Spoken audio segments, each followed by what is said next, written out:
우리 옆에 분들한테 이렇게 인사하시겠습니다. 평생 메마르지 않는 기쁨을 누리세요. 인사합니다. 평생 메마르지 않는 기쁨을 누리세요. 우리 좋으신 하나님께서 여러분들의 인생에 이렇게 평생 메마르지 않는 기쁨과 감사를 주시기를 주님의 이름으로 축복합니다. 오늘 말씀을 통해서 우리는 그 원리를 배우게 됩니다. 오늘 본문은 요한복음에 나타난 예수님의 기적, 물을 포도주로 만드신 사건을 우리가 살펴보려고 합니다. 그것을 통해서 우리 인생의 기쁨이 메마르지 않는 신앙의 원리를 우리는 발견하게 됩니다. 요한복음에 보면 예수님께서 행하신 7가지 기적이 나옵니다. 물을 포도주로 만드시는 사건, 두 번째로는 왕의 신하의 아들을 죽어가는 아들을 고치시는 기적, 그리고 세 번째로는 38년 된 병자를 고치시는 일, 네 번째로는 보리떡 5개와 물고기 2마리로 5,000명을 먹이셨던 사건, 다섯 번째로는 주님께서 물 위로 걸어가시는 사건, 그리고 여섯 번째로 눈먼 소경을 고치시는 일, 그리고 일곱 번째 죽은 나사로를 살리시는 7가지 기적이 나옵니다. 왜 7가지일까요? 7가지를 기록한 이유가 있어요. 요한복음에 보면 예수님의 7가지 기적이 나오고 또 예수님의 7가지 자기 선언이 나와요. 나는 목자다. 나는 선한 목자다. 나는 생명의 떡이다. 나는 양의 문이다. 나는 빛이다. 이러시면서 예수님께서 7가지로 자기를 나타내 주십니다. 그러니까 요한복음은 크게 보면 구조가 7가지 예수님의 자기 선언, 그리고 7가지 기적이 나오는 거예요. 근데 왜 7인가? 7은 우리가 잘 알고 있는 것처럼 완전수입니다. 이 7가지 기적을 통해서 성경이 우리에게 보여주고 있는 것은 뭐냐면 예수님께서는 완전한 하나님이시면서 메시아이심을 드러내는 기적이죠. 예수님이 행하신 기적은 사실은 훨씬 더 많죠. 예수님께서 7가지 기적만 행하신 것이 아니라 공생애를 하시면서 수많은 기적들을 행하셨는데 요한이 7가지 기적만 뽑아놓은 이유가 있다고요.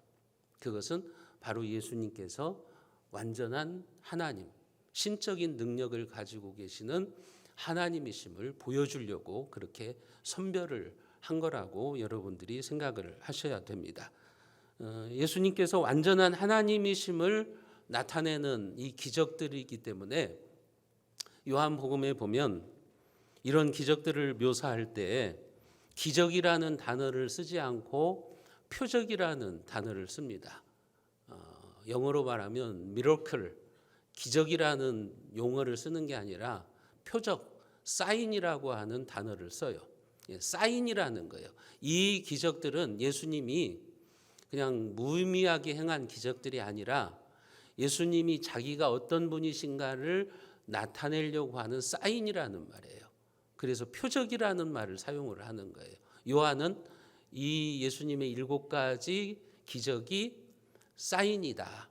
근데 무슨 사인이냐, 무엇을 우리들에게 말하려고 하는 것이냐 하면 목적이 있는 기적인데 그 목적이 바로 예수님이 단순한 인간이 아니라 예수님은 신적인 능력을 가지고 계시는 하나님이다. 기적을 행하시는 하나님이라고 하는 것을 나타내려고 하는 것이죠. 예를 들면 물고기 2마리와 보리떡 5개로 5,000명을 먹이신 사건은 뭐냐면 그냥 예수님이 배고픈 사람들 먹여야겠다 해가지고 기적을 행하신 게 아니에요. 오병이어의 기적을 행하신 다음에 예수님이 설교를 하시거든요. 그 설교에서 무엇을 말씀하시느냐? 나는 생명의 떡이다. 하늘로부터 내려온 생명의 떡이다. 그렇게 말씀하시거든요. 그러니까 이 오병이어의 기적은 사인이에요. 무엇을 보여주기 위한 사인이에요? 예수님은 하늘에서 내려오신 생명의 떡임을 보여주시려고 하는 거죠. 그걸 말씀하시려고 기적을 행하시는 거예요. 기적 자체의 목적이 있는 게 아니라고 하는 거예요. 또한 예수님께서 바다 위를 걸어가시고 풍랑을 잔잔케 하는 기적을 행하셨어요. 무엇을 보여주려고 하는 거예요? 예수님은 바다까지도 풍랑까지도 자기 마음대로 다스리실 수 있는 분이다. 여러분, 이 세상에서 자연 현상을 주관할 수 있는 존재는 누구밖에 없어요? 신밖에 없는 거예요. 하나님밖에 없는 거예요. 그러니까 예수님은 그 기적을 통해서 자신이 신이라고 하는 사실을 보여주는 사인이라고요. 그 사건을 통해서 우리는 예수님을 보면서 이분은 단순한 인간이 아니라 신적인 능력을 가지고 계신 하나님이구나. 그것을 우리가 만나야 돼요. 그 하나님을 만나지 못하면 그 기적은 소용이 없는 거예요. 그 기적은 의미가 없는 거라고 하는 거죠. 예수님이 죽은 지 나흘 된 나사로를 살리시는 기적을 행하셨어요. 왜 행하셨어요? 그냥 죽은 사람 한 사람 살려내는 겁니까? 그게 아니라고요. 사인이라고요. 예수님은 생명의 주인이시다. 예수님은 부활의 주님이시다라고 하는 것을 우리들에게 가르쳐 주려고 하는 사인으로, 표적으로 주셨다고 하는 겁니다. 앞으로 우리가 이 예수님의 7가지 표적, 이 7가지 요한복음에 나타난 표적을 살펴보게 될 텐데, 여러분들이 이 7가지 표적을 통해서 예수님이 누구신지를 발견하셔야 돼요. 그리고 그 예수님을 우리가 어떻게 믿어야 되는가, 그것을 여러분들이 잘 배우셔야 돼요. 오늘 첫 번째 표적이 뭐냐? 예수님께서 갈릴리 가나의 혼인잔치에서 물을 포도주로 만드신 기적입니다.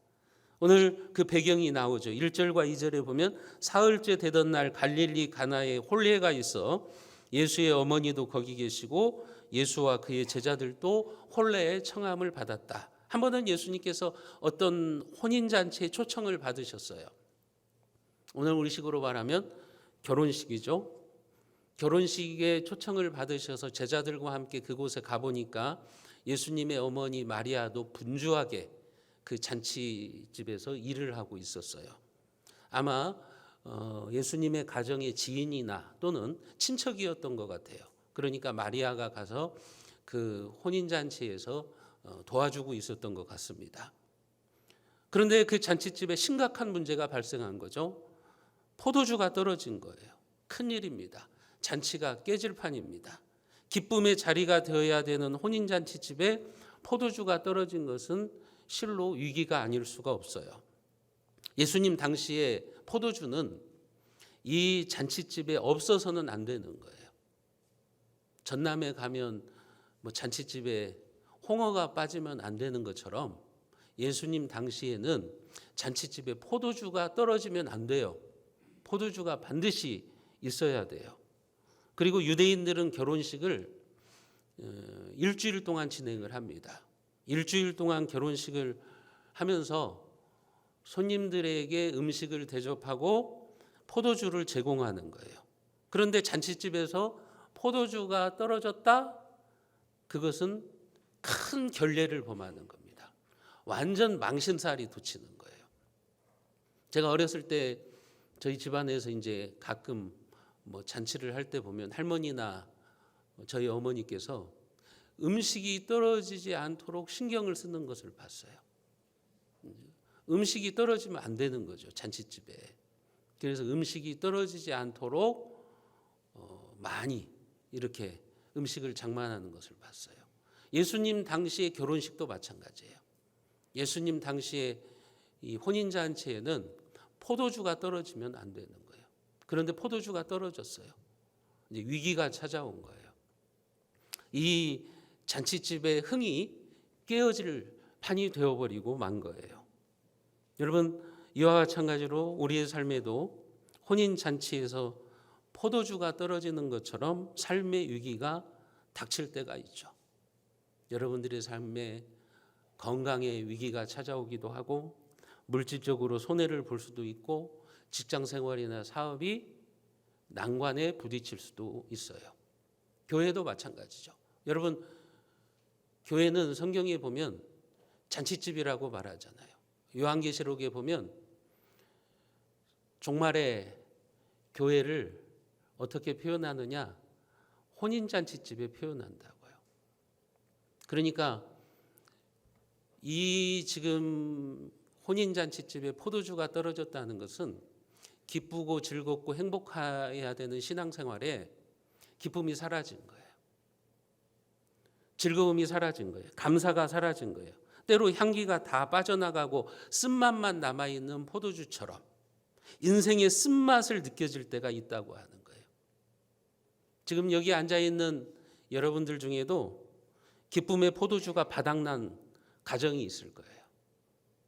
지금 여러분들이 포도주가 바닥난 교회 생활을 하고 있을 거예요. 기쁨이 없어요. 찬양을 하는데도 기쁨이 없어요. 예배를 드리는데도 감사가 없어요. 왜 그럴까요? 포도주가 바닥난 거예요. 여러분들의 심령에 지금 기쁨의 포도주가 바닥난 상태라고요. 인생의 위기가 찾아온 거예요.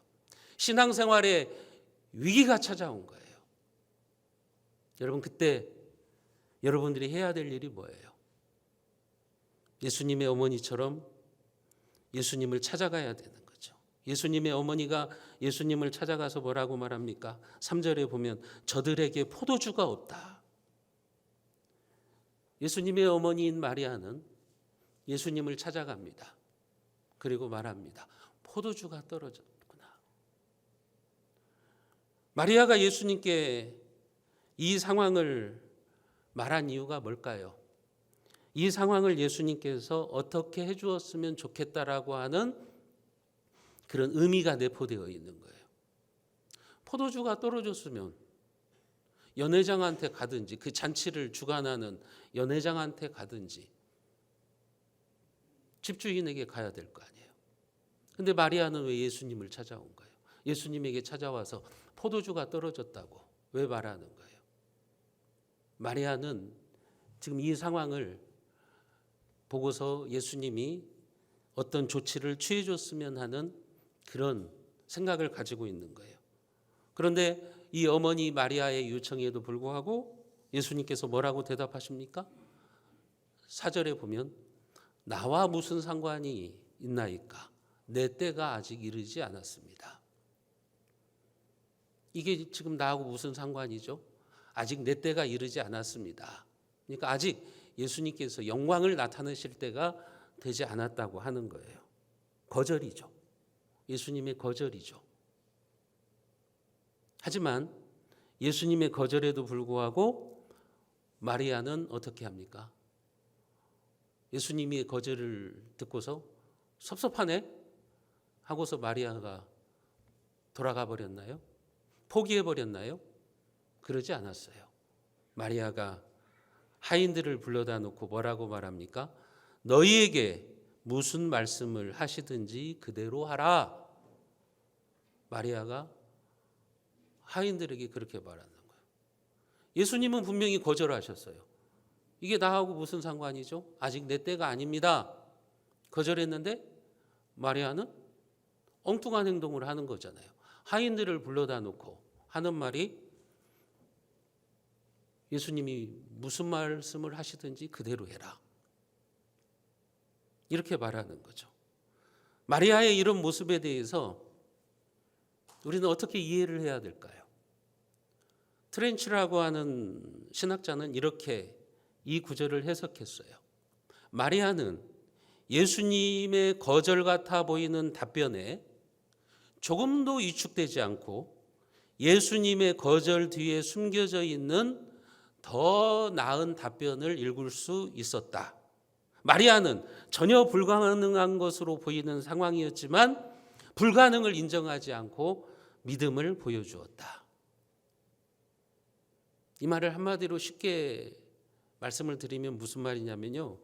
예수님의 말씀에 대해서 마리아가 해석을 잘했다는 말이에요.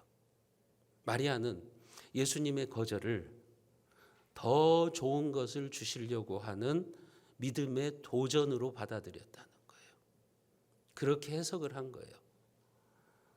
예수님의 거절을 거절로 해석하지 않고 믿음의 요구로 해석했다고 하는 거예요. 예를 들면 이런 거죠. 우리가 열심히 기도했는데 내 뜻대로 기도 응답이 이루어지지가 않는 거예요. 그때 두 가지 반응이 나오겠죠. 하나는 뭐 기도해도 소용없네. 뭐 기도할 필요가 뭐가 있어? 하면서 기도를 멈추는 거죠. 믿음의 반응을 보이지 않는 거죠. 그런데 또 한 부류의 성도는 그래, 하나님이 더 좋은 것을 주시려고 지금 응답을 늦추시는구나. 아직 하나님의 때가 아니구나. 그러면 나는 더 열심히 기도해야지. 이런 반응을 보이는 성도들이 있다고 하는 거죠. 마리아가 그랬다는 거예요.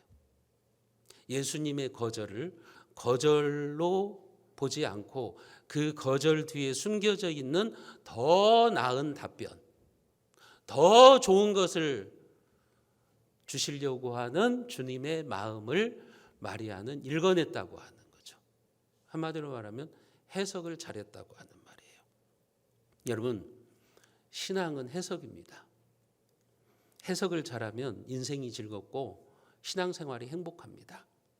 선하신 하나님께서 우리에게 좋은 것을 주실 것이라고 하는 해석을 하면 우리는 어떤 환경 속에서도 감사할 수 있는 거예요.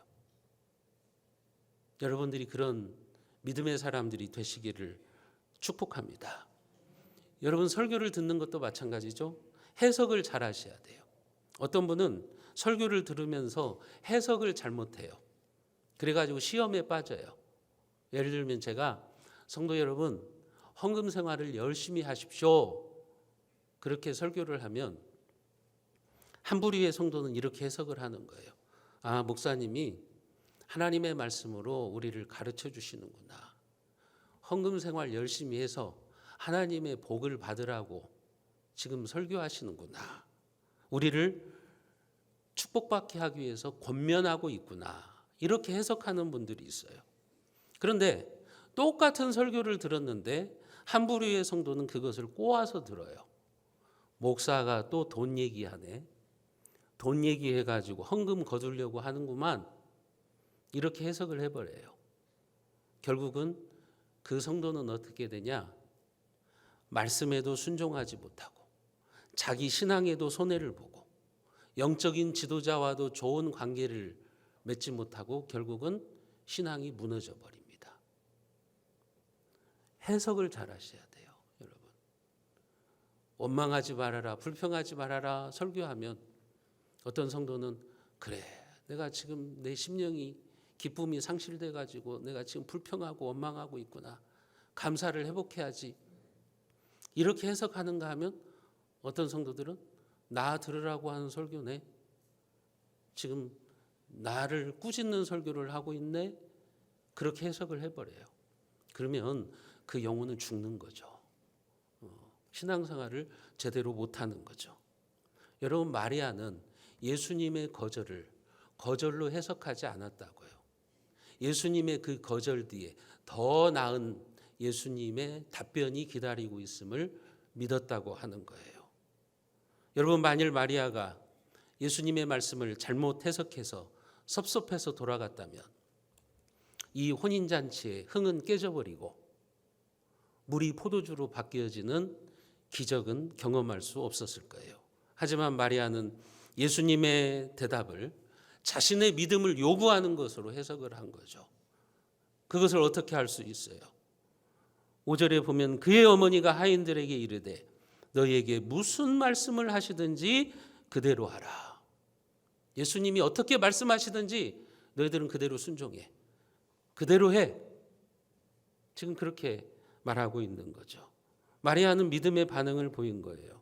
포도주가 바닥난 어려운 문제, 여러분들의 인생에 포도주가 바닥난 가정, 포도주가 바닥나버린 신앙생활, 인생의 위기를 예수님이 해결해 줄 수 있다는 믿음을 가지고 있으셔야 되는 거예요. 마리아에게는 그런 믿음이 있었다고 하는 거예요. 무슨 말씀을 하시든지 그대로 하라. 이게 믿음이라고요. 무슨 말씀을 하시든지 그대로 하는 것. 그런데 우리는 어떻게 해야 돼요? 어떻게 합니까? 말씀대로가 아니라 내 마음대로 하려고 하는 거예요. 말씀대로가 아니라 내 감정대로 하려고 하는 거예요. 그러니까 기쁨을 회복할 수가 없어요. 그러니까 주님께서 주시는 기적을 경험할 수가 없는 거예요. 신앙생활이 행복하지를 않는 거예요.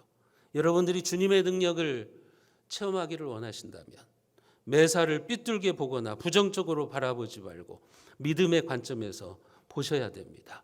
그런 믿음의 현장에는 물이 포도주로 바뀌는 놀라운 기적의 역사가 일어나게 될 줄로 믿으시기를 주님의 이름으로 축복합니다. 마리아가 하인들에게 무슨 말씀을 하시든지 그대로 하라. 그랬을 때 그곳에는 6절 말씀에 보면 유대인의 정결 예식에 따라서 돌로 만든 물 항아리 6이 놓여 있었다고 말합니다. 이 물이 담겨져 있는 6개의 항아리가 무엇인가 하면, 여러분, 유대인들은 그 지역은 모래바람이 많아요.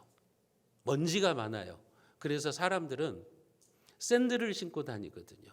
오늘 우리로 말하면 슬리퍼 같은 거를 신고 다녀요. 그러니까 외출하고 오면 먼지나 이 모래 같은 것들이 손이나 발에 묻어 있어요. 그러니까 외출했다가 집에 돌아올 때 되면 집 안으로 들어가기 전에 그 물로 손과 발을 씻어야 돼요. 그게 그들의 생활 패턴이에요. 그러니까 여기 놓여 있는 항아리 6개는 그런 물이에요. 사람들이 잔칫집에 들어가기 전에 손을 씻고 발을 씻는 그 물을 담아두고 있는 항아리라고 하는 거예요. 잔칫집의 초청객도 그러니까 잔칫집에 들어가기 전에는 먼저 손을 씻어야 되는 거예요. 그러니까 이 항아리의 물은 무슨 물이냐? 구정물이 될 수밖에 없다고요. 구정물이라고요, 여러분. 그런데 오늘 말씀에 보면 그 물이 구정물이 되지 않고 값비싼 포도주로 바뀌었어요. 여러분, 어떻게 물이 포도주로 바뀝니까? 이것은 있을 수 없는 화학 반응이라고요. 이것은 불가능한, 이 세상에서는 일어날 수 없는 화학 반응이라고요. 그런데 어떻게 물이 포도주로 바뀌는 겁니까? 그것은 오직 주님의 말씀과 그 능력으로만 일어날 수 있는 변화입니다. 주님만이 하실 수 있는 거예요. 사랑하는 성도 여러분, 혹시 여러분이 여러분 자신의 모습을 보면서 구정물이 될 수밖에 없다고 생각하십니까? 내 인생은 참 구정물과 같아. 또 여러분들의 신앙생활이 지금 맹송맹송한 맹물신자가 아닙니까? 여러분, 그러나 하나님은 아무리 구정물과 같은 인생이라고 할지라도 얼마든지 최고급 포도주처럼 변화시킬 수 있음을 믿으십시오. 그렇다면 여러분들의 삶을 긍정하십시오. 하나님의 말씀을 붙잡으시기를 바랍니다. 여러분들이 그렇게 하나님의 말씀에 붙들려서 구정물과 같은 인생일지라도 더 좋은 포도주 인생처럼 가치 있게 쓰임받는 삶이 되시기를 주님의 이름으로 축복합니다. 여러분, 이 마리아의 믿음을 보시고 예수님이 분명히 조금 전에 거절하셨는데 마리아가 거절이 아니구나, 나에게 믿음을 요구하시는구나, 그러면서 하인들한테 예수님이 무슨 말씀을 하시든지 그대로 하라, 그렇게 했을 때 예수님이 어떤 반응을 보이십니까? 잔치집의 하인들에게 말씀하시죠. 항아리에 물을 채우라. 마리아의 믿음에 예수님이 반응하신 거예요. 오늘 7절 말씀에 보면 예수께서 그들에게 이르시되 항아리에 물을 채우라 하신즉 아귀까지 채웠다고 성경이 기록하고 있어요. 여러분, 마리아의 지시대로, 예수님의 말씀대로 이 하인들이 그 물항아리에 물을 채우는데 아귀까지 채웠다 그랬죠. 하인들은요, 예수님의 말을 멸시하거나 거역하지 않았어요. 엉뚱한 짓 하고 있네. 무슨 지금 포도주가 떨어졌는데 물을 갖다 채우라는 거야. 이상한 행동을 하고 있네. 이러면서 거역하지 않았다고요. 어떻게 물을 채울까요? 왜 물을 채우라는 것입니까? 그들은 따지지도 않았어요. 원망하지도 않았어요. 하인들은 불평하지 않았어요. 포도주가 떨어졌는데 왜 물을 채워야 돼요? 하면서 불평을 하지 않았다고요. 그들은 항아리들의 물을 아귀까지 가득가득 채웠다고요. 이게 순종이라고요. 순종의 현장에 물이 포도주로 일어날 수 없는 변화의 역사가 일어나게 될 줄로 여러분 믿으시기를 바랍니다. 하나님은 그런 순종의 사람들에게 기적을 보여주시는 거예요. 여러분, 만일 하나님이 여러분들에게 항아리에 물을 채우라고 하면 아마 3가지 정도의 반응이 있을 거예요. 첫 번째 반응은 뭐냐면, 어떤 사람은 물을 채우라고 했는데 이게 무슨 소리야, 지금 포도주가 떨어졌는데 무슨 물을 채우라고 하는 거야 하면서 그냥 적당하게 물을 채울 거예요. 적당하게 채우는 신용을 할 거예요. 이런 사람들에게는 주님의 축복도 적당하게 일어납니다. 여러분들이 적당한 축복을 원하시면 적당히 순종하시면 돼요. 그냥 설렁설렁 신앙생활 하시면 돼요. 그냥 사람 눈에 보이는 대로 신앙생활을 하면 되는 거예요. 두 번째는 어떤 사람들이 있느냐? 그냥 하는 척만 하는 사람들이 있어요. 저기에다가 물을 부어봤자 무슨 소용이 있어 하면서 그냥 물통만 들고서 왔다 갔다 하면서 일을 하는 척 하는 거예요. 그런 사람들에게는 하나님의 축복도 없고 기적도 없어요. 하나님의 역사가, 하나님의 일하심이 나타나지를 않는 거예요. 그런데 세 번째 부류의 사람들은 조용히 말없이 아귀까지 물을 채우는 거예요. 온전하게 순종하는 거예요. 하나님이 말씀하시는 대로 묵묵하게 순종하는 사람들이에요. 그들의 인생에는 하나님이 부어주시는 충만한 은혜, 충만한 축복이 임하게 될 줄로 믿으시기를 바랍니다. 여러분들의 인생에 하나님의 기적이 나타날 때가 언제인지 아십니까? 여러분들의 순종이 아귀까지 찰 때예요. 말없이 헌신하고 말없이 수고할 때예요. 여러분들의 순종이 아귀까지 찰 때 우리 인생에 하나님의 일하심이 나타나는 거예요. 아무 말 없이 아귀까지 물을 채우는 거예요. 할 말이 없겠어요? 그러나 채우는 거예요. 주님의 말씀이니까 순종하는 거예요. 그렇게 물이 항아리에 아귀까지 가득 차니까 예수님께서는 이제 8절에 보면 이제는 떠서 연회장에게 갖다 주어라. 또 이게 무슨 말이에요? 아니, 물을 채워놓고 연회장에게 갖다 주라니요. 연회장한테 포도주를 갖다 줘야 되는데 물을 갖다 주라고요? 이게 순종할 만하냐고요. 그잖아요. 근데 이 하인들이 그 물을 떠다가 잔치의 연회장에게 갖다 줍니다. 그때 놀라운 변화의 역사가 일어나는 거예요. 그들이 순종해서 물을 떠서 연회장에게 가지고 가는데 물이 최상급 포도주로 바뀌어버리는 거죠.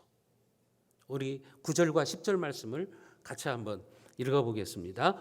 연회장은 물로 된 포도주를 맛보고도 어디서 났는지 알지 못하되 물떠온 하인들은 알더라. 연회장이 신랑을 불러 말하되 사람마다 먼저 좋은 포도주를 내고 취한 후에 낮은 것을 내거늘 그대는 지금까지 좋은 포도주를 두었도다 하니라. 이 잔치의 연회장이 뭐라고 말하냐면요, 어디서 이런 극상품 포도주를 가져왔냐, 지금 이렇게 말하는 거예요. 그러니까 하인들은 맹물을 떠가지고 가지고 갔는데 순종하는 그 순간에 물이 포도주로 바뀌어버린 거예요. 그것도 극상품 포도주로 바뀌어버린 거예요. 포도주가 몇 년산이 제일 극상품입니까? 저는 술 안 먹어서 모르겠지만 어쨌든 최고급 포도주로 지금 바뀌어버린 거예요.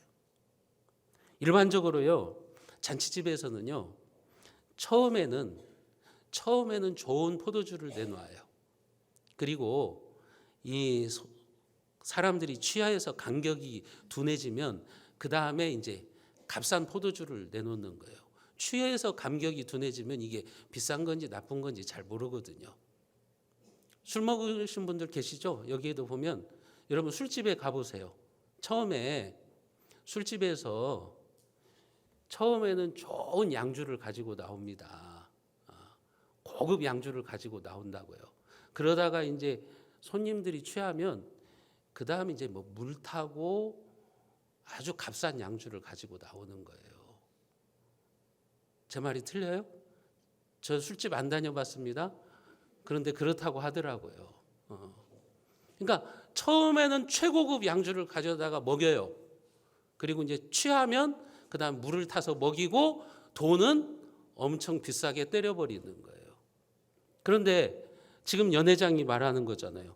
원래 10절에 보면 사람들마다 먼저 좋은 포도주를 내고 취한 후에 질이 낮은 것을 내거늘 이 집안은 이 좋은 포도주를 지금까지 안 내놓고 있었냐? 지금 이렇게 물어보고 있는 거라고요. 여러분, 사실 그 포도주가 무엇입니까? 구정물이잖아요. 사람들의 손과 발을 씻는 구정물이 아닙니까? 그런데 주님께서 구정물을 최고의 포도주로 바꿔주신 거예요. 잔치집의 위기를 새로운 축복으로, 새로운 기회로 주님께서 바꿔주시는 거예요. 주님의 일하심은 언제나 이렇습니다. 주님은 위기를 기회로 만드시고 절망을 기쁨으로 바꿔주시는 분입니다. 여러분들의 낙담을 감사와 기쁨으로 바꿔주시는 주님이라고 하는 거예요. 이 기적을 통해서 예수님은 자신이 어떤 분이신가를 나타내는 거죠. 여러분, 물을 포도주로 바꿀 수 있는 것은 이건 일어날 수가 없는 일이에요. 이런 일을 할 수 있는 존재는 하나님밖에 없는 거예요. 그래서 제자들은 11절 말씀에 보면 예수께서 이 첫 표적을 갈릴리 가나에서 행하여 그의 영광을 나타내심에 제자들이 그를 믿으니라. 이제 예수님 이분은 인간이 아니구나. 단순한 인간이 아니구나. 어떤 신적인 능력을 가지고 계신 분이구나. 이분은 메시아일 수가 있겠구나 하면서 제자들이 예수님을 더 믿게 되었다고 하는 겁니다. 예수님께서는 물을 포도주로 바꾸심으로 자신이 우리 인생의 위기를 기회로 바꾸시는 분, 그리고 절망을 희망으로 바꾸시는 분, 그런 분이심을 우리에게 보여주고 있는 겁니다. 사랑하는 성도 여러분, 여러분들의 마음에 지금 기쁨의 포도주가 다 떨어졌나요? 여러분들의 가정에, 교회 생활에 기쁨의 포도주가 바닥났습니까? 마리아처럼 주님께 가시기를 바랍니다. 그러면 여러분들의 삶이 최상급 포도주와 같은 인생으로 변화될 것입니다.